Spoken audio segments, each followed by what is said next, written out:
Les symptômes de la corruption.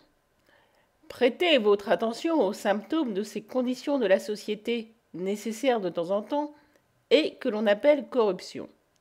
Chaque fois que la corruption se manifeste quelque part, une superstition multiple prend le dessus et la croyance générale qu'un peuple a acceptée jusqu'alors devient pâle et impuissante. Car la superstition est une libre pensée de second ordre. Celui qui s'y soumet choisit certaines formes et formules qui lui plaisent et se permet de choisir.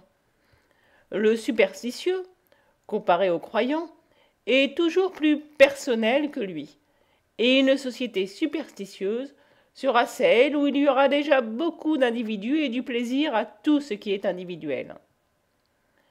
Considérée à ce point de vue, la superstition apparaît toujours comme un progrès par rapport à la foi, et comme un signe annonçant que l'intellect devient plus indépendant et veut avoir ses droits.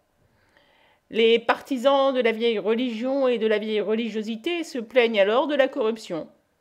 C'est aussi eux qui ont déterminé jusqu'ici l'usage dans la langue et qui ont fait à la superstition une mauvaise réputation, même auprès des esprits les plus libres.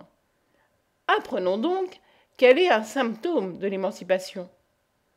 En second lieu, on accuse de relâchement une société dont s'empare la corruption.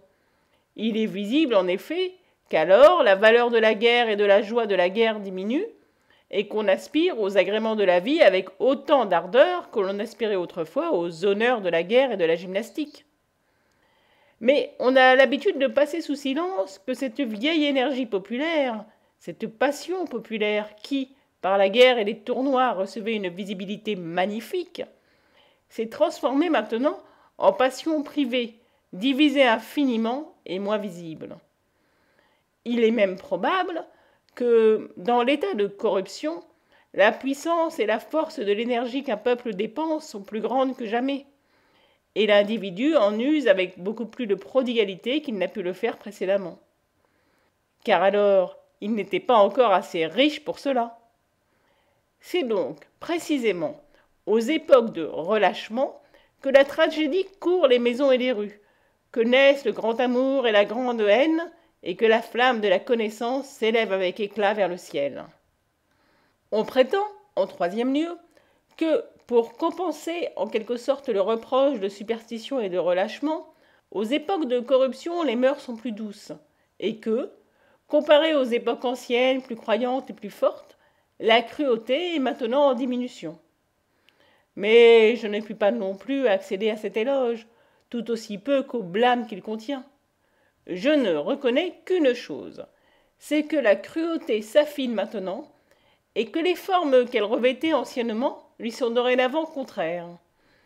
La blessure et le supplice, cependant, au moyen de la parole et du regard, atteignent, en temps de corruption, leur développement complet. C'est maintenant seulement que la méchanceté se crée, et la joie que procure la méchanceté. Les hommes de la corruption sont spirituels et calomniateurs. Ils savent qu'il y a encore d'autres façons d'assassinat que par le poignard et la surprise. Ils savent aussi que l'on croit tout ce qui est bien dit. En quatrième lieu, lorsque les mœurs se corrompent, ces êtres que l'on nomme tyrans commencent à surgir. Ce sont les précurseurs, et en quelque sorte les précoces anticoureurs des individus.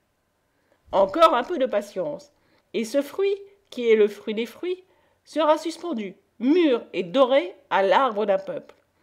Et ce n'est qu'à cause de ces fruits que cet arbre existe.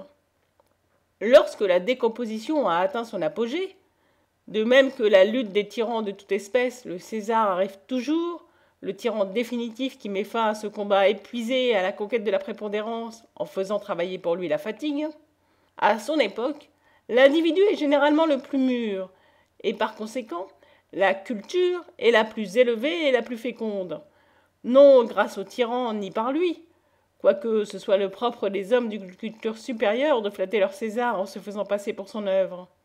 La vérité est cependant qu'ils ont besoin de repos du dehors, puisque l'inquiétude et le travail se trouvent en eux.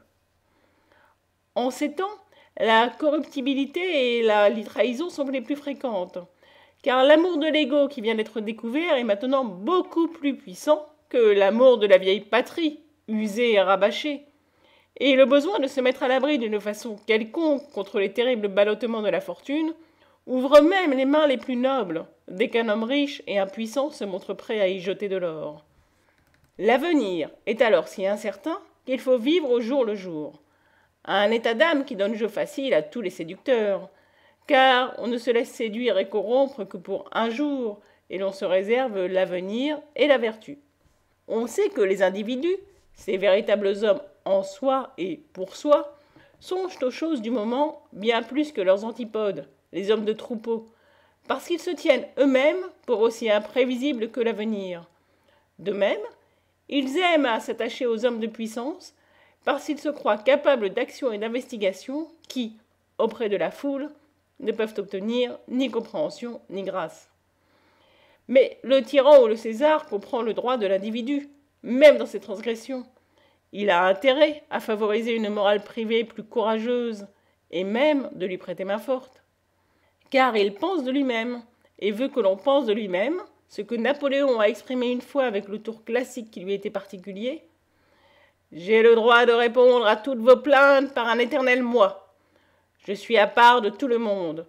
Je n'accepte les conditions de personne. Vous devez vous soumettre à toutes mes fantaisies et trouver tout simple que je me donne de pareilles distractions. » C'est ce que Napoléon dit un jour à son épouse, celle-ci ayant des raisons pour mettre en doute sa fidélité conjugale. Les époques de corruption sont celles où les pommes tombent des arbres.